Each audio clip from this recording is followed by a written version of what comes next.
మనం తీసుకునే ఫుడ్ ఎప్పుడైనా డైజెస్ట్ అవ్వాలంటే సన్లైట్ మీద డిపెండ్ అయి ఉంటుంది. సన్లైట్ మంచిగా ఉన్నప్పుడు మనం బ్రేక్ఫాస్ట్ లంచ్ మంచిగా తీసేసుకుంటాం. అందులో ఒకవేళ హెవీగా తిన్నా దాన్ని అరిగించుకునే శక్తి కానీ న్యూట్రియంట్స్ అబ్జర్వ్ చేసుకునే శక్తి కానీ మంచిగా ఉంటుంది, సన్లైట్ ఉంటుంది కాబట్టి. సన్ ఎప్పుడైతే డౌన్ అయిపోతూ ఉంటుందో మన ఈ ఫుడ్ ఇంటేక్ కూడా కొంచెం కొంచెం తక్కువ చేసుకుంటూ రావాలి. బ్రేక్ఫాస్ట్ హెవీగా చేసేసుకోవాలి, లంచ్ ఎంత ఆకలిస్తే అంత చేసేసుకొని స్నాక్స్ టైంకి కొంచెం తగ్గించి మళ్ళీ డిన్నర్ ఇంకొంచెం తగ్గించి తీసుకొని ఇదే షెడ్యూల్ కనుక మీరు ఎవ్రీడే పెట్టుకుంటే మీకు ఏ హెల్త్ ఇష్యూస్ రావు.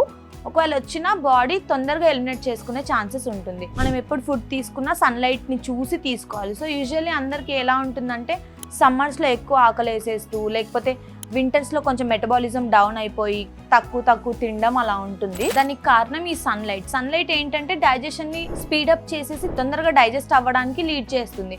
సో ఇప్పుడు మనం ఒకవేళ హెవీ మీల్ తీసుకున్నా అది తొందరగా డైజెస్ట్ అయిపోతుంది. But night time heavy meal తీసుకోవడం వల్ల ఏమవుతుందంటే మనం తిన్న ఫుడ్ బ్రేక్ డౌన్ అవ్వడానికి చాలా ఎక్కువ టైం తీసుకుంటుంది. అండ్ బాడీని నైట్ అనేసరికల్లా రెస్ట్ మోడ్లోనే ఉండాలి.